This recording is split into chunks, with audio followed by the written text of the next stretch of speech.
অভিজিৎ সিংহ YouTube চ্যানেলে আপনাকে স্বাগত। আমরা শুধুমাত্র HR professional analytics, financial analysis এর বিষয়ে আলোচনা করি না, জীবন গড়ার বিভিন্ন বইয়ের সার সংক্ষেপে আলোচনা করি। তাই আজ চলে এসেছি মর্গান হাউজেল এর দ্য সাইকোলজি অফ মানি বইটির সার সংক্ষেপ আলোচনা।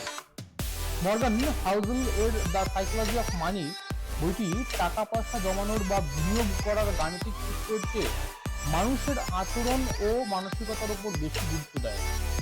লেখকের মতে ধনী হওয়া কোনো মেধার লড়াই নয়, বরং এটি আপনার ধৈর্যের পরীক্ষা।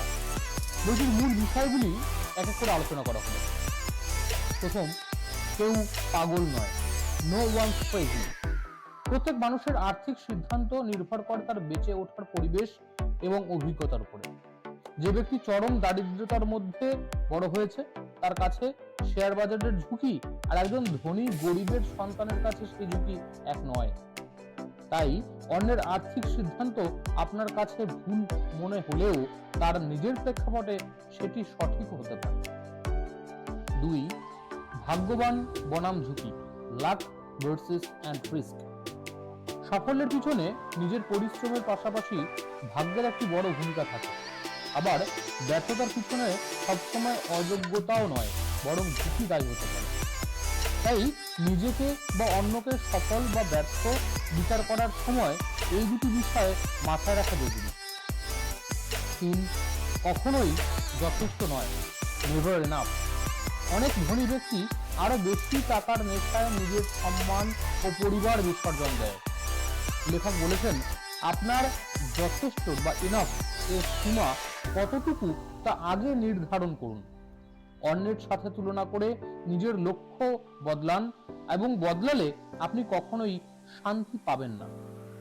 4, চক্রবৃদ্ধি হারের শক্তি, কম্পাউন্ডিং। ওয়ারেন বাফেটের কেন এত ধনী? তার কারণ শুধু তার ভালো বিনিয়োগ জ্ঞান তাই নয়, বরং সময়। তিনি 10-11 বছর বয়স থেকে বিনিয়োগ শুরু করেছিলেন এবং 90 বছর বয়স পর্যন্ত তা বজায় রেখেছিলেন। বিনিয়োগে দক্ষতার চেয়ে দীর্ঘ সময় টিকে থাকা বেশি গুরুত্বপূর্ণ। 5, সম্পদ বনাম দৃশ্যমানতা, বা wealth is what you don't see. ধনী হওয়া বা বিং রিচ আর সম্পদশালী হওয়া বা বিং ওয়েলদি এক নয়। ধনী বা রিচ যার কাছে দামি গাড়ি বা ঘড়ি আছে যা মানুষ দেখতে পায়, আর সম্পদশালী বা ওয়েলদি যার ব্যাংকে বা ইনভেস্টমেন্টে টাকা আছে কিন্তু সেটা খরচ করে প্রদর্শন করে না। সম্পদ হলো সেই টাকা যা এখনো খরচ করা হয়নি। 6, স্বাধীনতা বা নিয়ন্ত্রণ বা ফ্রিডম। টাকা অর্জনের সবচেয়ে বড় সার্থকতা হলো নিজের সময়ের উপর নিজের নিয়ন্ত্রণ থাকা।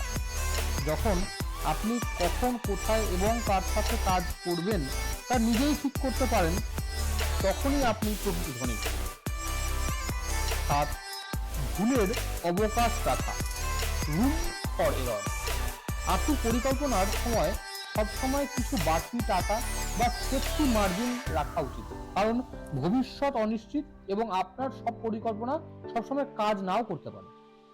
বইটির সার কথায় যদি আসি, আর্থিক সাফল্য কেবল আপনি কতটা স্মার্ট তারপর নির্ভর করে না, বরং আপনি কতটা ধৈর্যশীল এবং নিজের আবেগকে কতটা নিয়ন্ত্রণ করতে পারেন তারপরে নির্ভর করে।